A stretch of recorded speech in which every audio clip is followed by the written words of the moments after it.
back into another episode of the Daft on Draft podcast. I am your co-host, Cory Kinnan, along with my co-host, Dalton Miller. For this episode, as we did a couple weeks ago now, we went through players 1 through 5 on our big boards. Today, we're going to go through 6 through 10.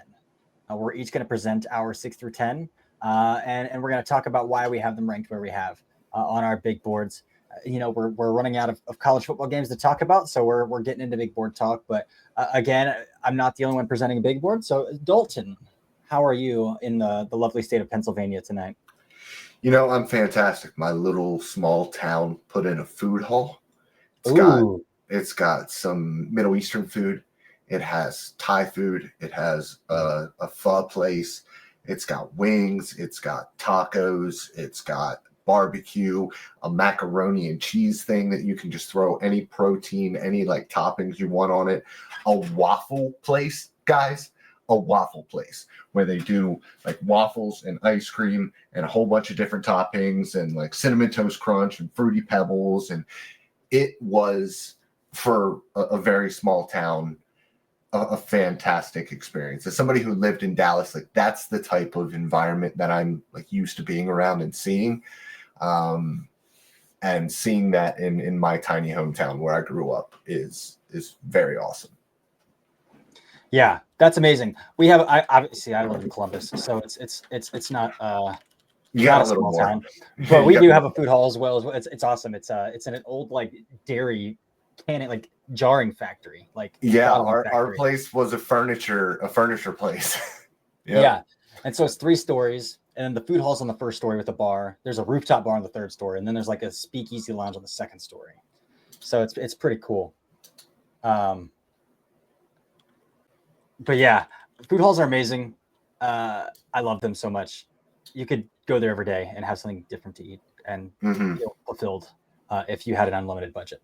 But are you ready to dive in to 6 through 10?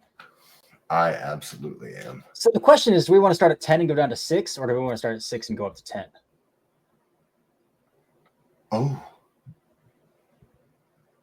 Let's go down. Let's go from 6 to 10. So okay. Yeah. I think 6 to 10 is the way to go. Okay. Well, let's dive in then. I will let you lead off here because I don't think we have the same 6th overall player. We might, maybe not. I don't know.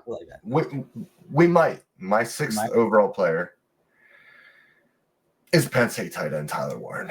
And this is my final blue chip grade as well. A lot of blue chip grades in this class. A lot of incredibly like high-end talent.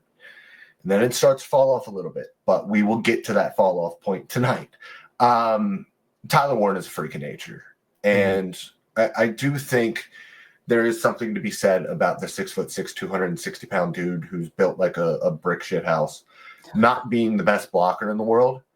And he certainly is not. But as a former quarterback in his 4th year, before he was a freshman here at Penn State, this guy probably never put his hand in the dirt. So I know playing as a high school quarterback, I never blocked anybody, and I played linebacker too, safety, and I'm not blocking people. It's a completely different skill set. And I think that he's gotten better at it. I think that the desire to be a blocker is there as an inline blocker. But this dude's athleticism at his size is freaky because maybe the lack of strength and power that we see as a blocker is absolutely there as a route runner. His ability to shield guys, to box them out, to finish catches in the air, win in contested situations, his ability after the catch, not just to make, guys hurt when he hits them and he lowers his shoulder down, which he likes to do, but to legitimately make guys miss. And then you have that receiving talent. You have the willingness to block and proof that he is getting better in that respect. And then you can put the ball in his hands as a back on direct snaps. He can throw the ball. He is throwing the ball multiple times now this year, and I guarantee you're going to see it in the playoffs as well. He is Penn State's best and practically only offensive weapon. Now, Nick Singleton is a good wide receiver out of the backfield as well, but Tyler Warren is effectively the only person that they can throw the football to. And when they throw him the football consistently, good things happen. And so for me, I see that athleticism, and it's just freaky. I mean, you're talking about a normal Penn State athlete that we're used to seeing at prototypical old school tight end size. It's he's pretty special, man. He is. He moves so well at 6'6", 260, man. And I'll get to him a little bit later on in this episode, as he's a little bit further down my list, but spoilers, is in this 6 through 10 range for me as well. Number 6 for me is Georgia safety Malachi Starks. I think he had a little bit of rough stretch. The Texas game even though Georgia won that game big, I thought the Texas game, he got beaten off man a little bit, kind of didn't stand his ground and catch technique, like trying to catch technique, didn't stand his ground and got caught, I think a little bit flat-footed in that game on crossers. I also questioned his tackling a little bit in that game as well, but over the stretch of the season, it looks like the Malachi Starks of old that we've seen his freshman, sophomore year. And I think the starting place when we talk about the Malachi Starks of old and the Malachi Starks we've seen this year as well, because what game was that? It was one of their bigger wins. It might have been the Texas game where he had another acrobatic interception. But that is where the starting point when talking about Malachi Starks is those ball skills. I mean, his very first game as a true freshman against Oregon, he made one of the more incredible interceptions you'll see, fading back, throwing one hand up in the air and peeling that ball out of the air as a true freshman straight out of high school. So the ball production's off the charts. When the ball gets to him, again, the receiver-like ball skills, catching the ball away from his frame, soft hands, awareness along the boundary, like unreal body control along the boundary for a defensive back. And then you throw in, we talked about this on Adapter Draft Edition not too long ago, that you can line him up in the slot and he can man somebody up. You can even line him up at outside corner in a pinch if you need to, and he'll man somebody up. Unbelievably light feet, unbelievable athlete, unbelievable trigger. We have a 3-year sample size of this guy playing dominant football at the highest level of competition. So for me, Malachi Starks, from his range, his IQ, his ball skills, would like to see him deconstruct blocks a little bit better, but outside of that, Malachi Starks is the real deal, and he's going to make some team happy. And he might fall again. Kyle Hamilton went 12th in the draft, and he was my top player that year because he plays safety. So he might fall a little bit in the draft, but big fan of Malachi Starks. Yeah. Who is your number 7? Do we want to snake this, or do we want to go let's back snake and forth? it. Okay. Yeah, let's snake it. Who's your so number 7 for me is a player that I have seen in people's top 10s, and I have seen as low as 31 on a big board as recently as released today, from somebody that I respect as a draft analyst as well. But for me, he is in my top 10, and he is number 7, and that's Missouri receiver Luther Burden. I get the hangups. I do. The production's dropped. His role is a little gimmicky at Missouri. It can be a little difficult to project his role at the NFL level. But everything that I have seen from his athletic profile and on tape tells me that I can project him to a role that he's not currently playing at Missouri. Again, he's playing 80% in the slot. I think he can play Z, and I think he can play it really, really well. And what that comes down to for me specifically, and I've talked about this a lot, and what I hate most about this wide receiver class is there are like 2 or 3 guys that I think actually have play strength at the wide receiver position in this class. And the rest can get rerouted pretty easily and don't play through contact well at the catch point, some things like that. Luther Burden is extremely physical with his hands, whether that's working down the field. You can see it when he's stacking defenders on slot fades, which he does frequently, whether that's using his hands at the top of the route, whether that's hard, like his lower half just completely exploding through arm tackles with the ball in his hands, because he's a yak monster for sure as well. His play strength is not a question mark that I have for him, and that sets him apart, even with a guy like Tedero McMillan, to be honest, because we'll talk to him in a later, talk about him in a later episode, but I have some questions about his play strength, even at 6'5", 215. I don't have any questions about Luther Burden's play strength. And again, I know his route tree is a little stunted as well right now at Missouri. That's kind of in his gimmicky role, playing in the slot and But anytime he does attack down the field, he is making unbelievable adjustments on the football, whether that's on back shoulder fades along the boundary, and that South Carolina game in the back of the end zone to peel off the defensive back and show his hands last second and contort his body and make that catch in the back of the end zone. Unreal body control, strong hands, catches everything. Again, a blue chip yak guy. And again, I think he has that play strength. He has that twitch, that quick twitch to get in and out of any break that you would ask him to project him as a Z at the next level as well, where he can play more than just 20% of snaps out of the slot. So for me, Luther Burden is just too explosive of a playmaker, too physical of a playmaker.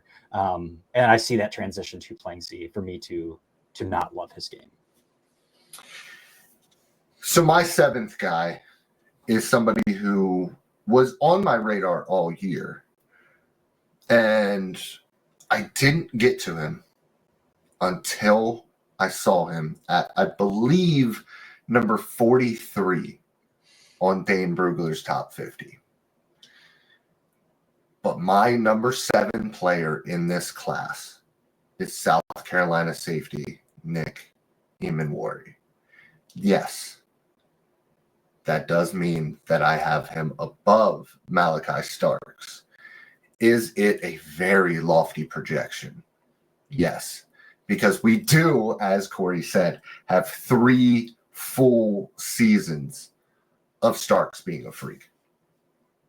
But Nick Emenwari is as good a safety as I've seen mentally on the back end since Kyle Hamilton. And there have been a couple of pretty decent safeties come through. Kirby Joseph is one of them, and he is playing very well at the NFL level.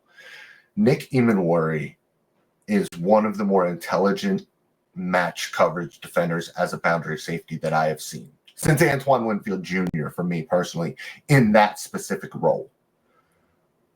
But he's not 5'9", 205. He's 6'3", 230.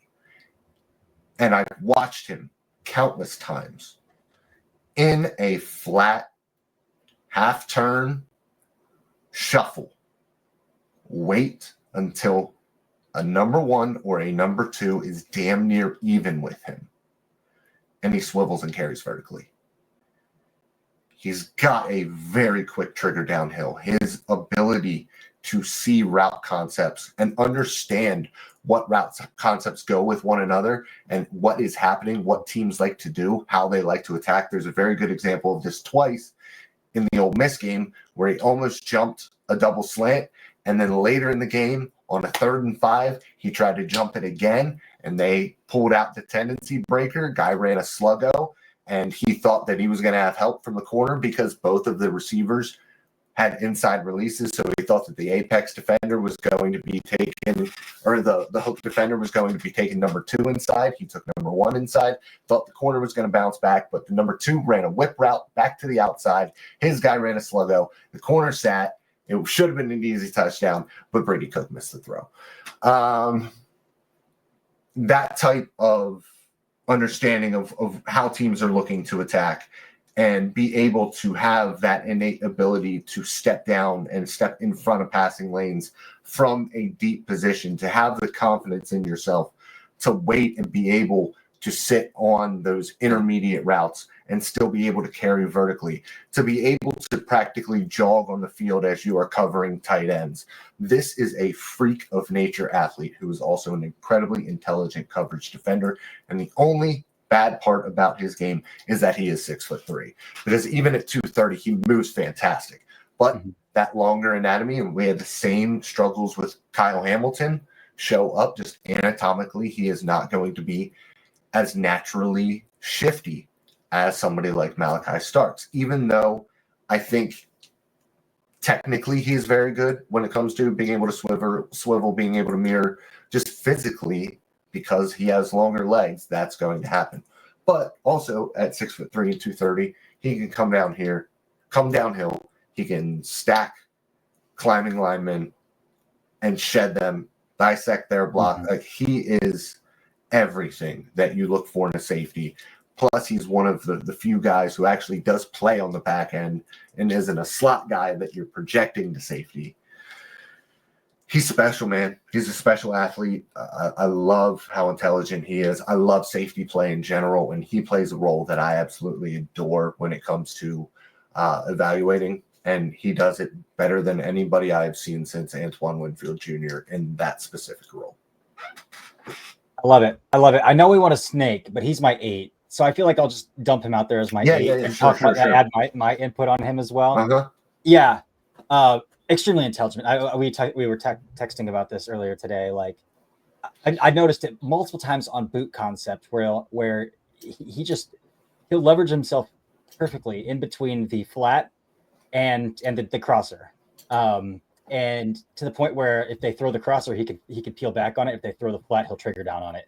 Like unbelievable. And he just has such a good IQ of route concepts where, if he knows they're sitting in quarters match, which they play a lot of palms, so they sit in quarters match a lot. He knows what to anticipate if the guy that he's matching with isn't running the route that he thinks he is at that depth that he's matching. So usually palms against 7 yards. If that receiver doesn't attack him at 7 yards, like he's very good at understanding what routes based on what he's seeing in front of him might be attacking him from his peripherals and peeling onto those. And you mentioned his ability to stack and shed blockers, unbelievable length, unbelievable physicality to deconstruct blocks in the open field. Very firm open field tackler as well. Again, some of the anatomically stuff I did notice, like sometimes he struggles to break down, but if he's squared up, he's not missing a tackle.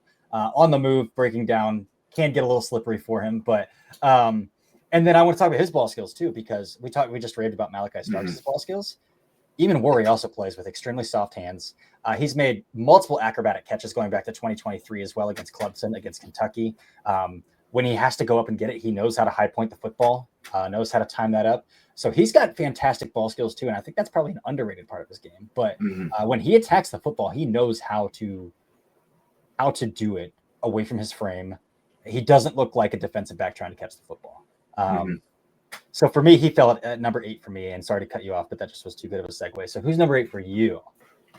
No, I love that. I love that you actually have that love for him, because I think more people need to have it. Number 8 for me is Texas A&M pass rusher Nick Scorton. I'm going down with the ship on this one. He was my top guy for quite a bit. Abdul Carter just continued to get better and becoming more of a freak, and that was just impossible to ignore at a certain point.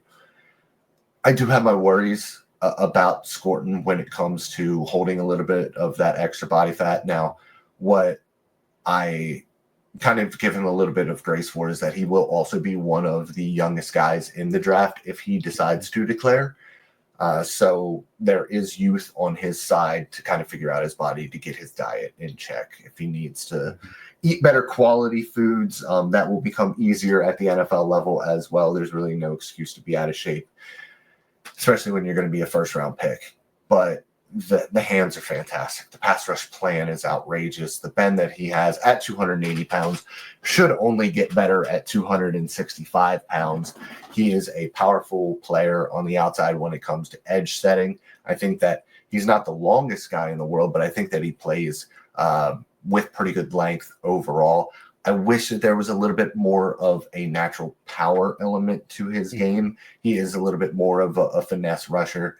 But surprisingly, kind of a lot of the bigger guys in this class are more finesse than you would think. But, man, he's just so technically sound. He's got a great cross chop, the Euro step floating rip thing that everybody is doing now. His hands are accurate. They're powerful. And then he has the first step, the ability to win up the arc and bend corners at his size. He's just a really solid player overall that I just wish would lose 10 to 15 pounds. Yeah, I'm going to be completely honest. I'm not watching any Scorton 2024 tape. Like I have too much intel that tells me the 20-year-old who's playing football in his hometown is he's not in any rush to get out of college. I've heard that as well. So he won't make an appearance on my big board because, like, I'm not going to waste my time at this point the draft process to watch a guy who's not even going to come out this year, based on every indication that I've gotten. Number 9, another repeat guy here for me, Tyler Warren. You and I have been on the Tyler Warren train for quite some time. We've talked. It's actually kind of funny because you and I were on the Gunnar Helm tight end one train for a really long time. Mm-hmm. And again, I will stand by. I said this on an episode last week that Gunnar Helm is maybe the most safe prospect in this class. You won't miss drafting Gunnar Helm. He's just too rock solid all around. He'll find a way to produce in some capacity, some role. Tyler Warren's upside is unbelievable at that size, that explosiveness. I mean, would you be shocked if he went out and he jumped 38 inches in the vertical jump? It's funny. I had my buddies over for the Penn State game last week, and I was talking about his athleticism. And I said, he's at 6'6", 260. He's going to jump like 37 to 38 inches. Yeah, those were the numbers that are in my head for how he's going to jump. Yeah. It wouldn't shock me. And what's outrageous, and again, because it's almost shocking, and you've brought this up before, is because it doesn't make sense how bad of a blocker he is because his core strength is unreal. Like his contact balance when his frame is completely exposed just makes no sense to me whatsoever. Like that Kent State game is a perfect example where he extends for a football along the boundary, and Kent State dude takes a shot at his ribs, and the Kent State guy bounces off of him like he's Captain America. Like just an unbelievable athlete. Again, Penn State isn't where they are without this guy. Their entire offense runs through him. At the NFL level, like he's only going to get better. I know he's a fifth-year senior. He's not a young guy, but I think he's only going to get better once he does kind of learn some of hand technique and blocking and improving in that part of the game. But again, like there are a lot of teams, the Cleveland Browns are one in particular, that hate exposing their starting quarterback. The quarterback sneaks. Like this guy's going to score touchdowns at the goal line because they're going to put him in goal line situation or short yardage situations and let him sneak the football and things like that as well. Like and I'm not saying he's the 9th overall player because you have that flexibility to put him in quarterback sneaks, but like, again, he's running wildcat. He's running out of the slot. He's running out wide. He's running in line. Like you can do whatever you want with this guy. I said this, I've tweeted this and I put it on Blue Sky. He's a supercharged version of Taysom Hill. Mm-hmm. He's super soldier serum Taysom Hill. Mm-hmm. And I do think that provides a little bit of extra value than just being a tight end. If you can use a guy like Taysom Hill, and he's not Taysom Hill, that's a ton of value. And Taysom Hill got paid very handsomely for that and was very much a big part of that offense this year as well. He has not gone away just because Sean Payton went away. And so I don't see how you watch the Penn State tape and think, we're just going to line him up in line and let him play tight end. Like if you have an offensive coordinator, an offensive-minded head coach worth their salt, they're going to get this dude the ball as many times as possible, however they can. Brock Bowers plus type usage. Yep, absolutely. So who is your number 9? My number 9 is Malachi Starks. And he's number 9 for all the reasons that we've kind of already talked about. Just a fantastic player, somebody who, like we've talked about on after drafts, like teams should look at him as a corner. If they need an outside corner and they are drafting past the top 2 guys in Hunter and Johnson. And now, Dane is even talking about, well, Johnson's long speed might not be what, some of us think that it is. And he's been injured all year, so he's not a top 15 lock. I mean, if you really need a corner and you don't love Will Johnson, again, Malachi Starks, like that is the type of skill level that he has in man coverage. He is the inverse of college Jalen Ramsey, where sure, he's a corner, but he might be the best safety in the NFL if we put him back there. Mm-hmm. Ends up being the best corner in the NFL, so it doesn't matter. But that's the type of ability that somebody like Starks has. The coverage intelligence is there. I do think it's a little bit more difficult to go from safety to corner when it comes to like angles and the way that you are aligned at the snap. And if you're a team that runs a lot of cover 3, like we're seeing this with Jahdae Barron going from the slot and the back end roll to playing on the outside for Texas, like he's able to still play with zone eyes. I do think playing with more man eyes might be a little bit more difficult if you're talking about him being a corner. But just the fact that we can have that conversation shows how insane he is as a player. So he has all that, plus the physicality to come downhill, fill the alley, even play in the box a little bit. He's got the length and athletic ability to stick with safeties. These are two really, really good corners, or two really good safeties in this class. And at the end of the day, the real big difference ended up being size, because a lot of the rest of their game is very compatible. When you're talking about, could you imagine getting them together somehow? If he ends up, if Nick ended up actually being like the 50th player off of the board, and you have Starks be like 12 through 15, but that would be an incredible pairing because they could play so well off of one another. But everything except for the anatomical differences between the two, when it comes to height, I still think that there are times where I've seen some stickiness in transition when it comes to playing in the slot. But that's a really difficult assignment, playing in the slot against a lot of teams' best wide receivers these days, for somebody who is trained primarily as a safety. So I think there just might be a little bit of indecisiveness overall. Gets you a little bit sticky, even though, athletically you are good enough to do it. But a fantastic player, very worthy of a top 10 type of grade in any class, really. Yep. Absolutely agreed. All right, snaking around. Who's 10? Who got a 10? Number 10 is Travis Hunter at wide receiver.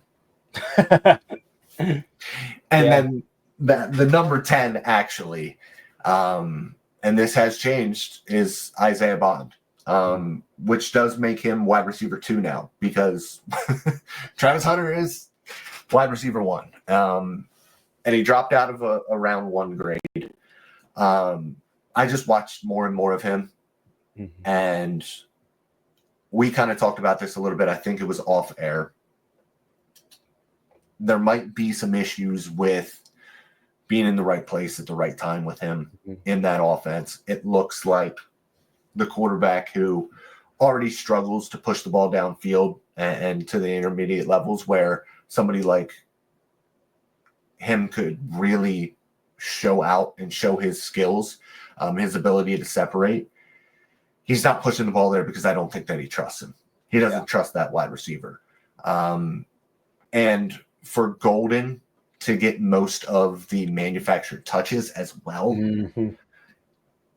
that's not a good sign. So even though I think that he is uber talented, Bond is a little bit scary for me. Even though he's got the post-catch ability that I love, the shiftiness, the absolutely outrageous agility. And Xavier Worthy was dumb fast, and you could tell that very easily on tape. But Bond has even more agility, quick twitch, in my opinion, than Worthy. I would agree with that.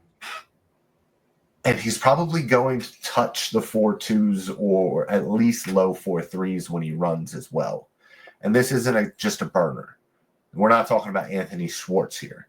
We're talking about somebody who can stick his foot in the turf and turn on a dime, and shows a little bit of nuance as well. In that Michigan game, he had a couple nice reps against Will Johnson. And so I see all of this upside, and I want to give the dude a fantastic grade. But that production isn't there, and I truly do believe it's not there for a reason.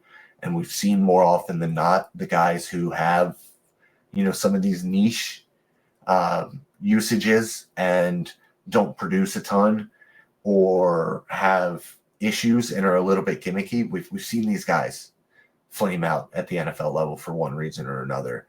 And for as talented as I think Bond is, I do think that there is a higher bust rate, a higher flat out bust rate for him than McMillan or even probably Burden, just because of his ability to really be a true weapon with the ball in his hands, just as a runner, which Bond can make guys miss, but he doesn't have the contact balance. He doesn't have the frame to hold up like that. So high risk, high reward, but that movement skill, I can't get over it. He just gets open against anybody he wants to. He does. He's such an easy separator, but there are some hangups in his game and why he's not in my top 10. Mm-hmm. For me, you hit on one of the Texas A&M pass rushers in your top 10. I'm going to hit on the other one as my 10th player in the class.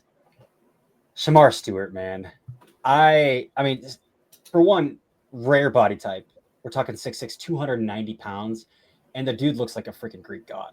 The dude looks like Hercules. Like he was sculpted as how he fits in that body type. Just a one-of-one build, outrageous length, outrageous upper body strength as well at that length. And again, I typically don't like bigger dudes because they typically struggle with knee bend and winning the leverage battle. I don't see that as an issue with Shamar Stewart at all. When he's setting an edge, man, he is locked out, full extension, hips sunk. Like he is a very, very firm run defender. And then we're talking about extremely rare explosiveness at that size as well. Extremely rare explosiveness, and it shows up particularly when they try to throw screens to his side, and his ability to put his foot in the ground and explode to the boundary and routinely be the one to make the tackle on a wide receiver along the boundary on a screen play. It's like his forte. It's a special, like his specialty. I do think he's raw with his hands. I think he needs to improve pass rush plan beyond converting speed to power because he can do that at a very high level because he has leverage, because he has a great deal of lower half explosiveness. And so I think he does do that really, really well. But what I think I'm most impressed with is he has a skill set to win from 3-tech, 5-tech, and even 7-tech. What I'm most impressed with, because I have seen some pretty fluid ankles at that size. Not to say that like his fluidity and his bend is anything more than average to slightly above average, because again, he is 6'6" and 290 pounds, but I have seen him take the outside track frequently. I have seen him when he's twisting inside, bend around the inside shoulder of guards, almost in like putting his body in an L shape and contorting his frame to minimize surface area. I have seen things like that he's doing at the size that is not normal activity compared to another freakishly built edge rusher who's getting a lot of hype in this class that I don't see it with, who I will name in a later episode. But compared to that guy, like this is a no-brainer for me to have Shamar Stewart as my edge 2. And as a top 10 player in this class right now, like he's going to go to Indianapolis and he might set some records at 6'6" and 290 pounds is how freakishly athletic this guy is. So I'm extremely bullish on him because I think at the end of the day, his floor is a big end. Like he could play 2 downs at the NFL level day one, and you're not blowing him off the football. Like that's a high floor. And again, his ceiling is even higher, because he is twitched up and he is explosive and he does have a rare body type. So I'm all aboard Shamar Stewart. Yeah. I don't know if we were on or off air when we talked about it, but like the floor for him, like as a player, kind of just feels like Jadeveon Clowney. Like what Clowney became at the NFL level, which is like an explosive player and a great run defender, but just always a little bit underwhelming as a pass rusher. Mm-hmm. And if you're looking at mid-first round for a player like that, that's absolutely fine. Mm-hmm. It's absolutely fine. And then at the end of the day, like, yeah, you took a shot on a guy who might just be a one-of-one athlete, 6'6", 290. And like we've talked about before, looks smaller than Scorton because it's literally, there's no fat on this young man's body. Mm-hmm. He's literally built different. And I've been told that he's very into anime. He loves anime. So if he's a big anime guy, that means he is also huge into the gym as well. Which well, if that doesn't show, shouldn't be a surprise. But if you are that big and an anime fan, you absolutely love the gym, and you wear nothing but anime T-shirts to the gym. I love it. All right, so let's recap that six. Well, let's recap 1 through 10 for each of us here. Yeah, let's do it. Probably should have done it at the beginning. I got them all here. Yeah, I got them all here. Yeah. Yeah. So for me, 1 is Travis Hunter, corner, Travis Hunter version. 2 is Abdul Carter, edge rusher out of Penn State. 3, Ashton Jeanty, running back, Boise State. 4, Mason Graham, defensive tackle, Michigan. 5, Will Johnson, corner, Michigan. And then getting into today's episode, 6, Malachi Starks from Georgia, safety. 7, Luther Burden III, wide receiver, Missouri. 8, Nick Emanwari, safety, South Carolina. 9, Tyler Warren, Penn State tight end. 10, Shamar Stewart, Texas A&M edge rusher. And for me, I have number 1, Travis Hunter, corner. Number 2, Abdul Carter, edge rusher. 3, Mason Graham. 4, Will Johnson. 5, Ashton Jeanty. 6, Tyler Warren. 7, Nick Emanwari. 8, Nick Scorton. 9, Malachi Starks. 10, Travis Hunter, wide receiver. 10A, Isaiah Bond. Love it. We have 3 guys tied at 7.5 for our composite rankings. Ooh, what are the composite rankings right now? Yeah. It is number 1, Travis Hunter. Number 2, Abdul Carter. 3.5, so 3, Mason Graham. 4, Ashton Jeanty. 4.5, so 5 is Will Johnson. And then we have 3 guys at 7.5, Warren, Emanwari, and Starks. And then I have Shamar Stewart at 12.5 and Luther Burden at 11.5. And we have a couple guys who we don't have in common yet. So nice. Yep. Nice. I love it. Awesome. So that's our top 10 players right now. We are 2 episodes through building our big boards. Again, this will start to speed up because, again, we won't have games to talk about and we have to fill content one way or the other. So I would imagine we're going to be doing probably 10 to 15 a week at some point in our draft cycle here. Maybe not, because there are Senior Bowl and Shrine Bowl and stuff like that to throw in there as well to talk about. So, but hey, we are making progress through this big board. But for now, this has been another episode of the Daft on Draft podcast. We will be back tomorrow to talk about conference weekend, what kind of NFL draft prospects we think who could have some big money on the line, matchups to watch. But until then, this has been another episode of the Daft on Draft podcast.